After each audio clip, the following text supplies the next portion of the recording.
This call is now being recorded. This call is now being transcribed.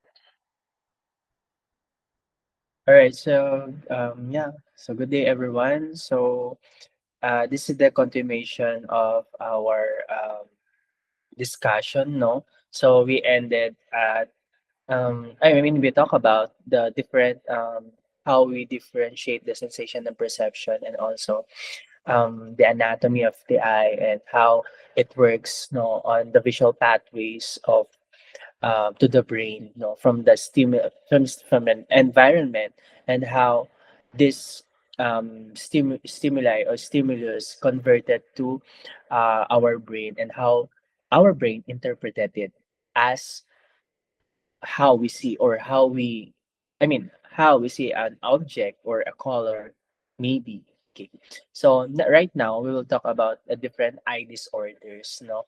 When we say eye disorders, this is it depends on how we get it, no.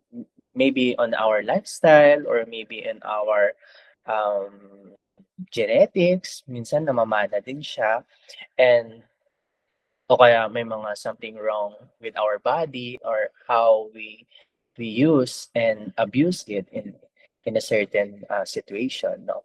When we say myopia is a nearsighted, okay, and hypermyopia is a farsighted. From myopia, this is more on when we say nearsighted, mas clear sa inyo yung mas malalapit compare kapag um, nasa malayo kayo, okay? When you seated on the classroom, and an example, um, yung iba sa inyo sa likod umuupo, and yung iba sa inyo sa harapan, no? Kapag sa likod, let's say you forgot your eyeglasses and you're a nearsighted person, and then you forgot your eyeglasses, and then sa likod ka kasi naunahan ka ng mga classmates mo. From that, parang medyo blurry sa sayo, or hindi mo siya makita, hindi clear, no? Hindi masyadong clear yung um, paningin ninyo, no? So, wala siyang visual acuity actually. Okay. When we say farsighted, um, kapag nasa likod ka naman, and then you don't have any glasses at all, kasi sa likod ka, mas clear sa'yo.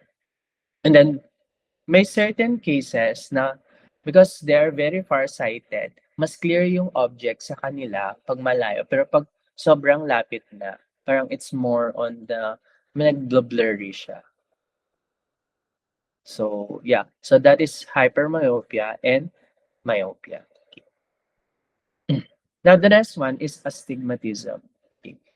Astigmatism is this is may problem doon sa cornea and the lens, or o kaya sa lens, no.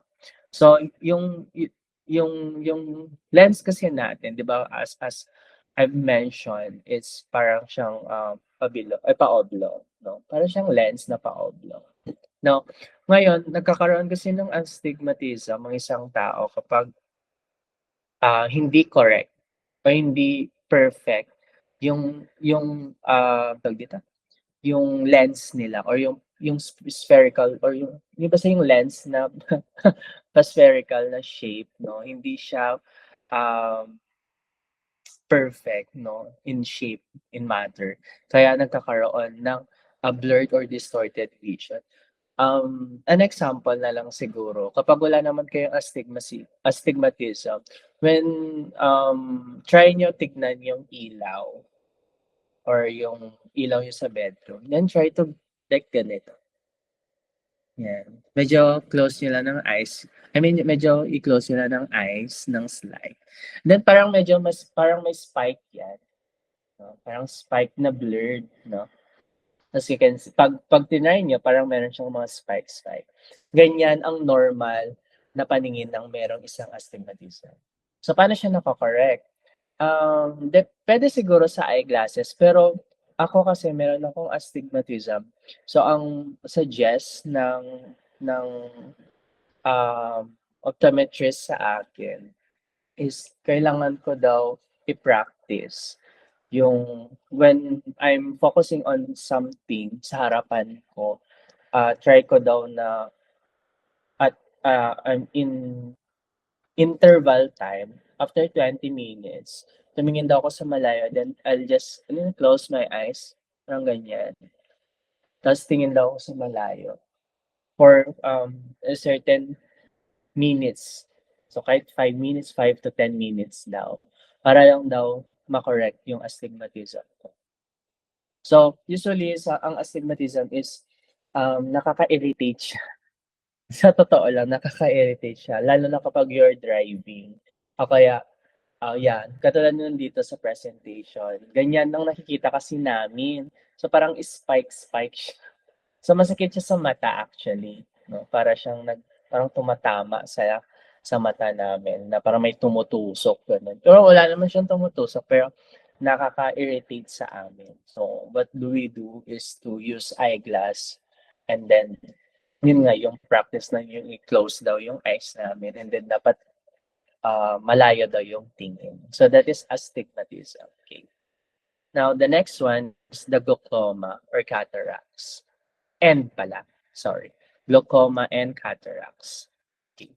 Now in cataracts, actually this ito yung clouding, no? Dun sa natural lens ng eye natin. So commonly siya occurs, depende. If you have type 2 diabetes, pwede kang magkaroon. Pero most na nakakakuha ng cataracts kasi is yung mga matatanda na, no? So this is very progressive, no? So pag nagkaroon ka ng cataracts kasi mabilis siya and also nagba-blur yung vision mo, no? And also nag-i-increase siya ng sensitivity sa light, no? Also, yun nga, difficulty in seeing at night, syempre pag madilim, wala masyadong ilaw, tapos nagkakaroon din ng reduced color perception, no? Sa glaucoma naman, 'di ba, as I've mentioned na kailangan nade-drain yung aqueous humor, no? Once na hindi kasi nade-drain yung aqueous humor na yun or do sa aqueous humor drainage, nagkakaroon ng parang blockage, no? Nung o kaya nagka-clog yung liquid na yun. Now, what will happen if hindi siya na-drainage? Pwede kang magkaroon ng glaucoma. Okay? So ito yung damage na rin and at the same time, it also a damage to the optic nerve, no? Kaya, yun nga, kailangan matanggal kasi yung pressure dun sa ano, sa part ng mata natin, which is dun sa bandang, ciliary body, no? Dun sa may, ciliary body to lens, ta's may liquid kasi doon, may fluid kasi doon with the iris and pupil, no? So 'pag hindi siya nade-drain kasi, it can cause glaucoma. So yun. Mas visible actually for these two, no, cataracts and glaucoma, mas visible cataract compare kay glaucoma. No, kay glaucoma kasi medyo hindi mo pa siya gaano mano-notice yung mga symptoms. Pero yun nga, progressive din siya and at the same time, yun nga, nagkakaroon ka ng peripheral, tawag dito, vision loss. Okay, so yun. So as you can see in the presentation, this is the healthy eyes, glaucoma, and then the cataracts. Yan, as sabi ko, si glaucoma, parang medyo cloudy lang siya na may parang spots. Unlike kay cataract na parang kaya niyang buo, no? Na magkaroon ng cloudy. Now, the next one is strabismus, no? In strabismus, this is commonly named cross eyes, no? So this is a condition where the eyes are misaligned, causing them to point in a different direction. This is very rare congenital eye condition actually, no? So pag sinabing congenital eye condition, it means it was an inborn, no? So nagkaroon ng problem siguro with your during the pregnancy of your mother. Kaya namamana siya. Now, itong strabismus na 'to, nakakatawa kasi a very famous example of strabismus is what we call Duane syndrome. So ano yung spelling ng Duane ko? That is the the Duane, I mean spelling din ng Duane syndrome. So, one famous example of the strabismus, which is the Duane syndrome, no, yung pangalan. Pero hindi naman ako cross eyes. No, hindi rin ako cross dress. Charis. Okay, so so strabismus, no. So ito and nagkakaroon ng effect with the ano the muscles naman dun sa controlling. Alam mo yung six extra ocular muscle. So doon nagkaroon ng problem, no. Tapos inability to move one eye, no, for both eyes outward. So as you can see in the presentation, ayan, pwedeng ganyan. Strabismus, no. So yung cross eye siya. Dapat kasi ang mata natin is aligned, no. Dapat pantay yan. So kapag kunwari nandito yung isa, nandito yung isa, ganun. So mabilis mo makita yung nandito. Mabilis mo makita, no? Pwedeng mabilis makita. Pero in some point, yung mga nagkakaroon din ng strabismus is parang nagkakaroon din sila ng problem with their eye. So pwedeng mataas yung grado, pwedeng mataas yung I mean blurry yung vision ng isa, ganun. Kasi nga misaligned. So hindi tama yung parang yung mata nila, which is the muscle, the movement. Okay.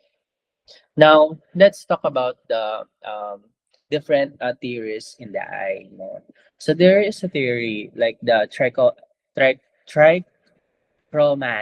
trichromatic theory of color vision. So, itong trichromatic theory of color vision or the Young Helmholtz theory. Okay, so in early 1800s kasi, itong si Thomas Young, ni-recognize niya daw itong mga color na required sa mga biological explanation. Bakit daw may color, ganyan.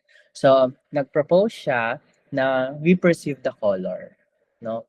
By comparing responses across few types, sabi niya, of receptors. So each, sabi niya, meron daw tayong mga different receptors on the different colors. Okay.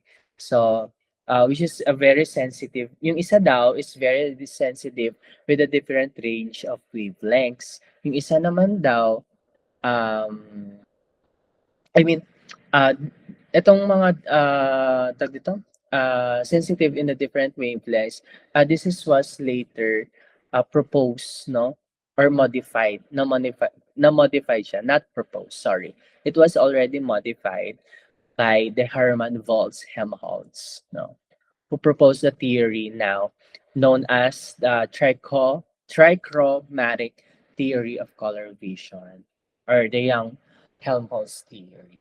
Now, yan. Ito yung sinasabi ko na there is a different receptors that are that is sensitive to a one color. So, sabi nga dito, a one type of cone is sensitive daw to a long wavelengths of light, which is yung red. Okay? Now, another one is the medium wavelength, no? Sa light, which is the green. And then yung short wavelengths naman is blue. So we have, sabi ni trichromatic theory, color vision ni Young Helmholtz is that we have different receptors on a different uh, wavelength of light. Okay. So meron daw tayong para sa red lang, para sa green, para sa blue. Okay? So, yeah. And then the next one is the color blindness. This is, the color blindness, this is inability to see one color or more.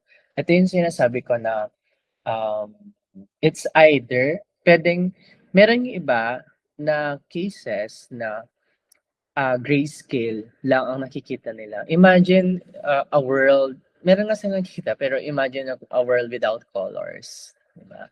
So more just a typically grayscale. So lahat na nakikita mo grayscale. Diba? Imagine like that. Okay. So,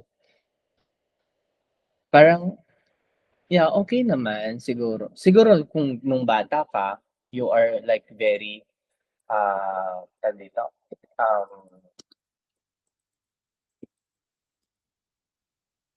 napansin mo, kunyari if you're having a grayscale color blind, may total color blindness. Imagine na nung bata ka, siguro mapapatanong ka, bakit ganito? Bakit ang kulay ng, tawag dito, ng, I mean, kulay ng mata ko is ganito. Bakit kulay ng buong mundo na or buong environment na pinapaligiran ko is puro gray, 'di ba? Imagine. So, um, yeah. So, ang tawag kasi doon sa parang grayscale na yun, yung parang total color blindness kasi na rin naman kasi talaga siya. Ang tawag dun is achromatopsia. Achromatopsia. Achromatopsia.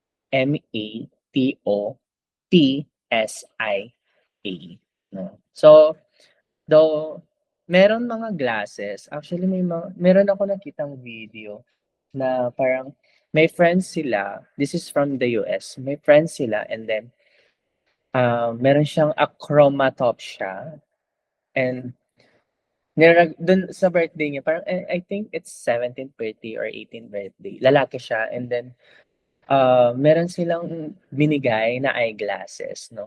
Meron I think it's Enchroma. I'm not sure.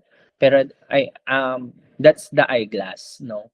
Na parang nagbibigay ng kulay sa mata. So just to wear, I mean just wear it, no? And then you will see colors. And then for the first time, parang naiyak siya na nakita niya, ay, ganun pala yung kulay ng dahon, yellow pala. Ganun pala yung kulay ng dahon.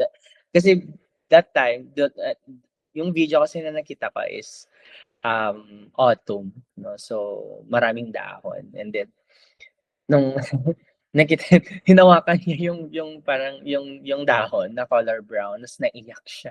Siguro siyempre having that ano din kasi, that disorder sa eyes parang I mean, if for the first time in your life na makakita ng color, 'di ba? Parang it's very overwhelming. So, maiiyak ka talaga kasi gano'n pala yung kulay, gano'n.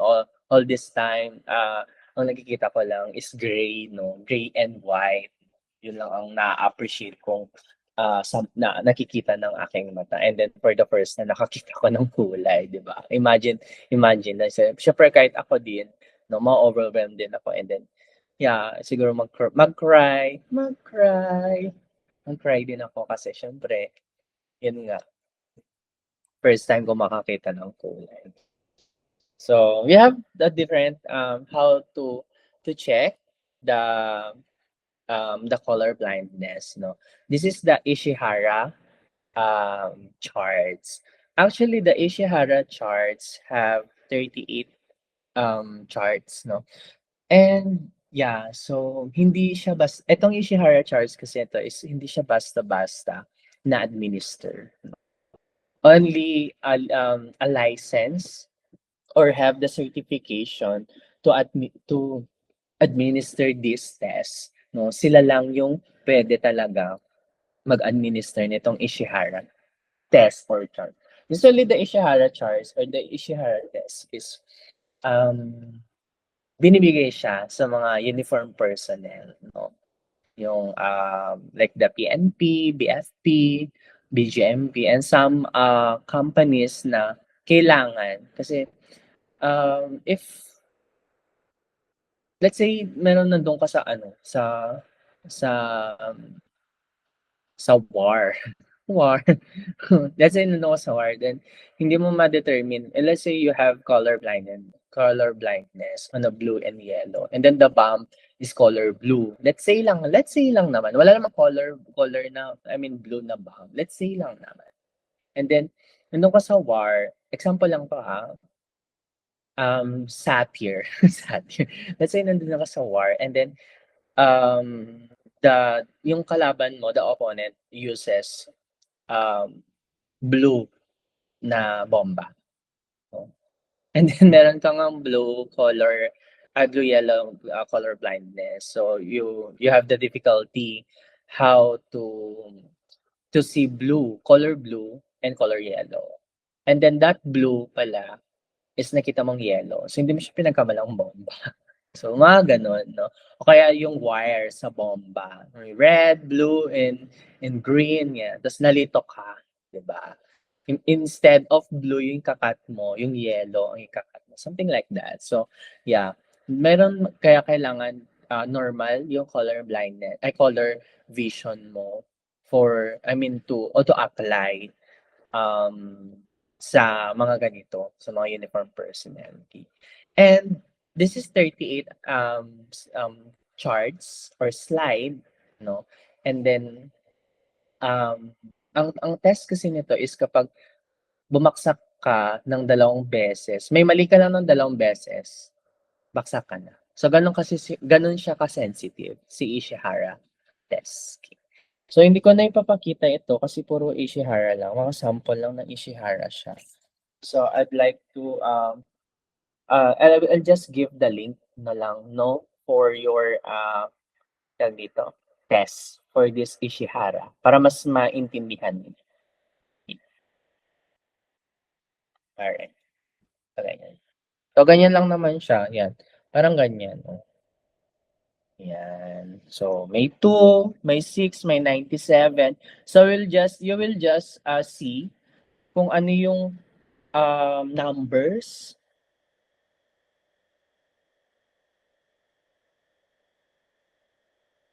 inside the circle. Ano. So yan, may mga yan, may 3, may 15, may 74. Okay, so ayan siya. And then meron din yung ite-trace mo din kasi siya para siyang maze, no, na dapat tama yung start and end mo. So ganun. Okay, so let's talk about ayan, the opponent process theory. Okay. Now, in the opponent process theory, this sabi ni trichomatic theory is incomplete, sabi niya, as a theory of color vision because it does not explain all aspects, which is true naman.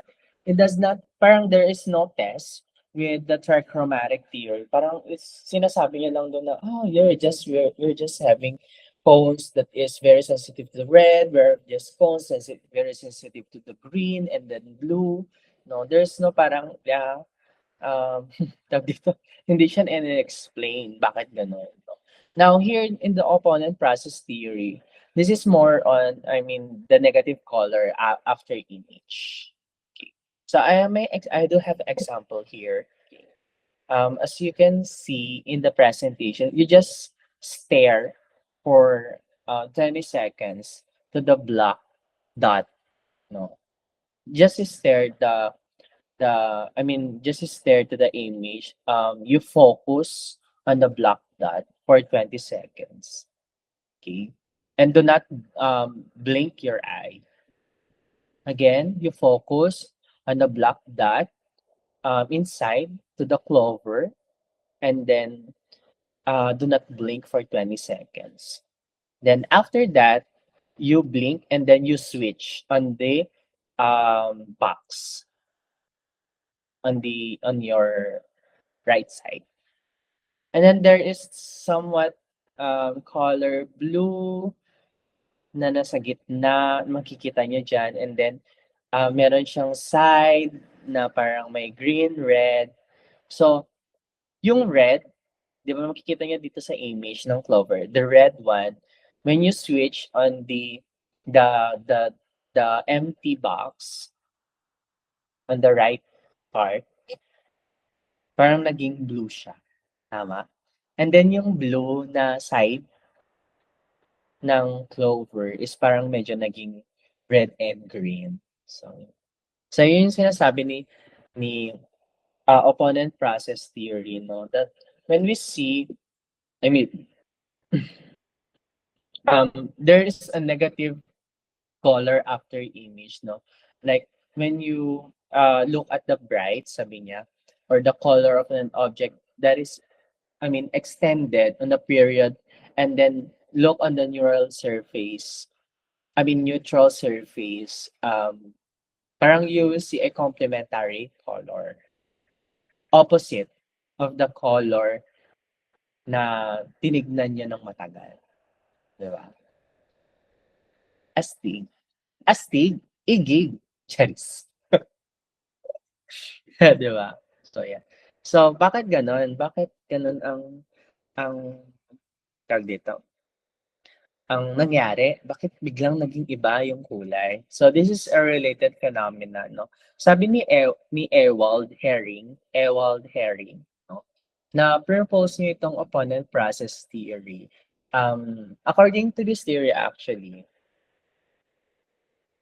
there is exists different type of colors sensitive in the visual system, no.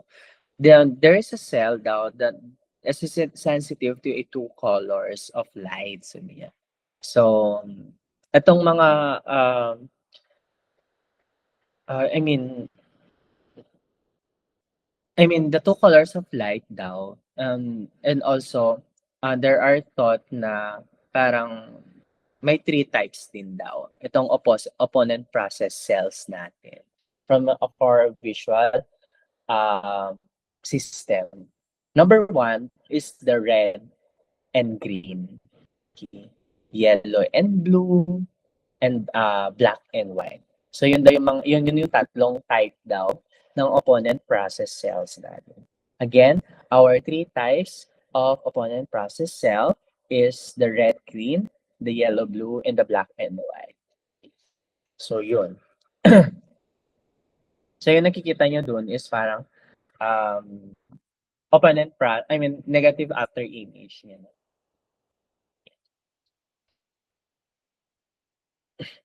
Now, we have the Retinex theory. No, is the Retinex theory. This is a theory in color vision that suggests that the human visual system processes color information in two stages, the light and color daw. Yung lightness, and this is the our brain initially determines the overall lightness or brightness of a scene regardless of the color daw. And then yung color, syempre, yun yung once the lightness has been established na, okay na yung light, no? Now, our brain determines that the color of each daw are based on a relative luminance compared to the other areas. Okay.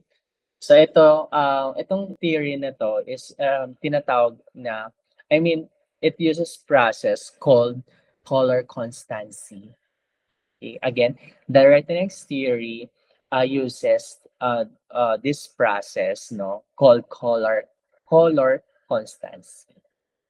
Okay. So this is how to maintain the perceived color daw of an object under the different lighting. So kahit na different yung lighting, um, nakikita mo pa rin yung color nitong mga image na ito or yung itong object na ito. So example natin. Okay. So example, look at the banana, 'di ba? We see the looking in the presentation image to the presentation, the banana here is dito banda sa may left, no, sa left image. This is medyo warm and bright, no. Okay. So as we look on the banana, it's kind of yellow. Yellow siya, no. Parang yung saktong yellow lang. And then on the center image, medyo parang naging dim. Dull yung color, neutral dull, something like that. And then parang nagbago, nagbago yung color ng banana. Medyo naging pale ng slight, no? Parang dehydrated.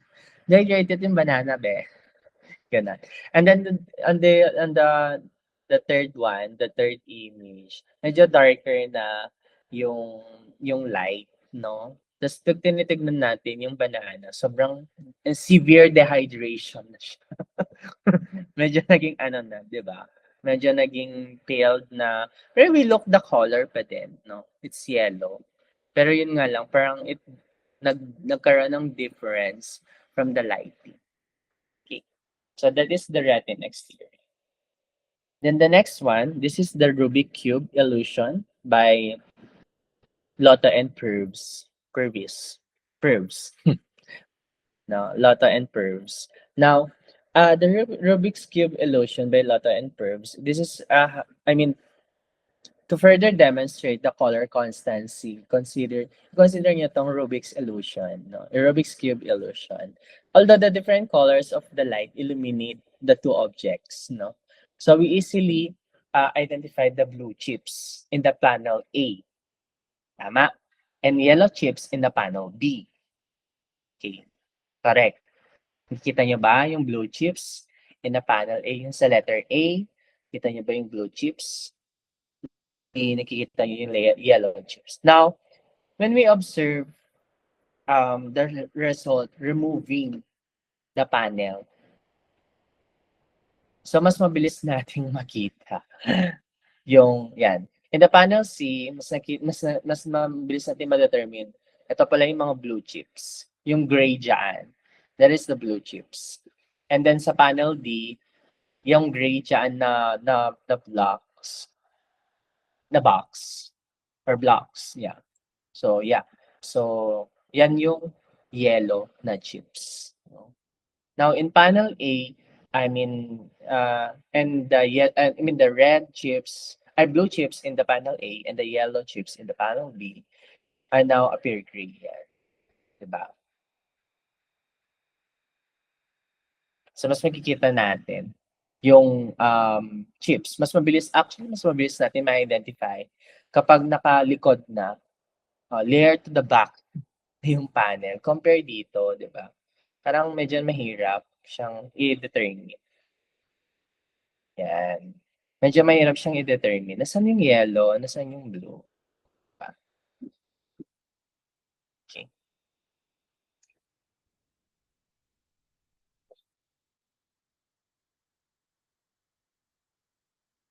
So that will end the theory of the color vision. So I'll be sending the ano na lang, the tawag dito,